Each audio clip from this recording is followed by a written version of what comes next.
અંકલેશ્વરના ડડાલ ગામ નજીક અમરાવતી ખાડીમાંથી યુવાનનો હત્યા કરાયેલ હાલતમાં મૃતદેહ મળી આવતા ખળભળાટ મચી જવા પામ્યો છે. ગ્રામ્ય પોલીસે બનાવ અંગે ગુનો નોંધી ફરાર હત્યારાઓની ધરપકડના ચક્રો ગતિમાન કર્યા છે. વિદેશમાં નોકરી કરતા 35 વર્ષીય પરેશ વસાવા ગુમ થયા બાદ તેમનો મૃતદેહ અંકલેશ્વર જીઆઈડીસી અમરાવતી ખાડીમાંથી મળી આવતા હત્યાનો ગુનો નોંધાયો છે. 20 જૂન 2026ના રોજ ડડાલ ગામથી સાગબારા ફાટક તરફ જતા પુલ નીચે અમરાવતી ખાડીના પાણીમાંથી એક અજાણ્યા પુરુષનો વિકૃત હાલતમાં મૃતદેહ મળી આવ્યો હતો. મૃતદેહ ઉપર ડાબા હાથનું ટેટુ અને જમણા હાથમાં લાલ દોરો બાંધેલો હોવાથી પરિવારજનોએ તેમની ઓળખ પરેશ વસાવા તરીકે કરી હતી. મૃતકની પુત્રી સંજનાબેન વસાવાએ પોલીસ સમક્ષ આપેલી ફરિયાદમાં જણાવ્યું હતું કે તેમના પિતા 17 જૂનના રોજ મોટરસાયકલ લઈને ઘરેથી નીકળ્યા બાદ ગુમ થયા હતા.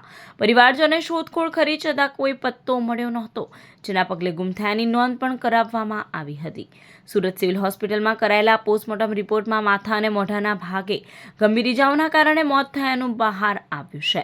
વધુમાં મૃતક જે મોટરસાયકલ GJ 16DF 5967 લઈને ગયા હતા તે હજુ સુધી મળી આવી નથી. અંકલેશ્વર રૂરલ પોલીસે અજાણ્યા આરોપી વિરુદ્ધ હત્યાનો ગુનો નોંધી તપાસ શરૂ કરી છે.